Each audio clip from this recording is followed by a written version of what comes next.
আসসালামু আলাইকুম। আশা করি আপনারা সবাই অনেক ভালো আছেন এবং আলহামদুলিল্লাহ আমি অনেক ভালো আছি। সো ১ম এই সবাইকে রামাদান করিমের অঢেল শুভেচ্ছা। রোজা তো চলে আসলো। আজকে ১ম রমজান। সো রোজা শুরু হওয়ার পরে একটা স্টুডেন্টের সবচেয়ে বেশি যে জিনিসটা নিয়ে ভুগতে হয় সেটা হচ্ছে পড়াশোনা করার ক্ষেত্রে। আর যদি সেটা হয় IELTS এক্সাম তাহলে তো কোনো কথাই নেই।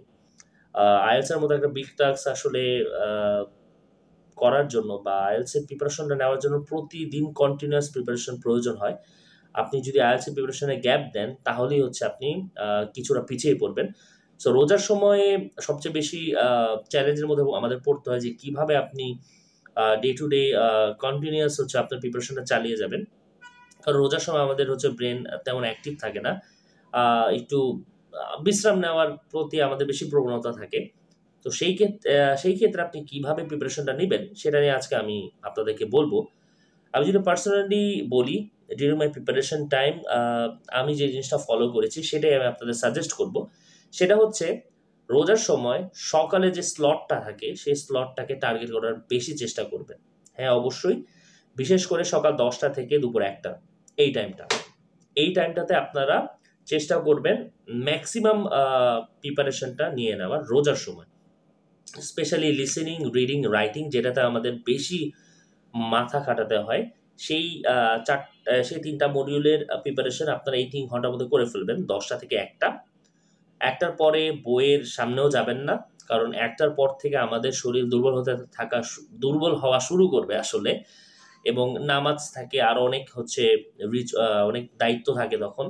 তো অবশ্যই ১টার মধ্যে সবকিছু মিটমাট করে ফেলবেন এবং ইফতারের পরে যখন আ ১ ঘন্টা রেস্ট নিবেন, তারপরে তারাবি পড়তে যাবেন। তারাবি পড়ে আসার পরে ১ ঘন্টা সময় রাখবেন স্পিকিং এর জন্য। হ্যাঁ, স্পিকিং এর জন্য। কারণ স্পিকিং এমন একটা মডিউল যেটার জন্য আপনার আসলে বই, খাতা, কলম নিয়ে বসে প্রিপারেশন নেওয়ার কিছু নাই। আপনি শুয়েই হচ্ছে আপনার স্পিকিং পার্টনার সাথে প্রিপারেশন নিতে পারেন বাই কল। আ বা আপনি হচ্ছে বইও শুয়ে পড়ে আপনি হচ্ছে স্পিকিং এর জন্য কিউ কার্ডের আইডিয়াও নিতে পারেন।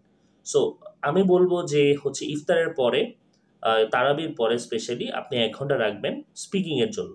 এবং দিনে হচ্ছে ১০টা থেকে ১ টার মধ্যে চেষ্টা করবেন আপনার বাকি ৩ টা মডিউলের প্রিপারেশনটাও সেরে ফেলতে।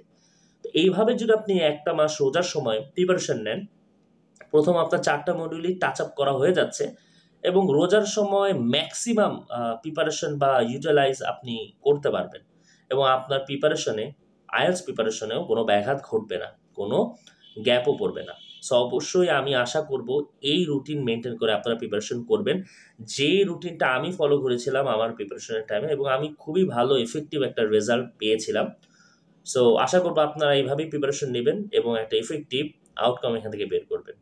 তো সবাই ভালো থাকবেন, সুস্থ থাকবেন এবং রামাদানটা ভালোমতো পালন করবেন।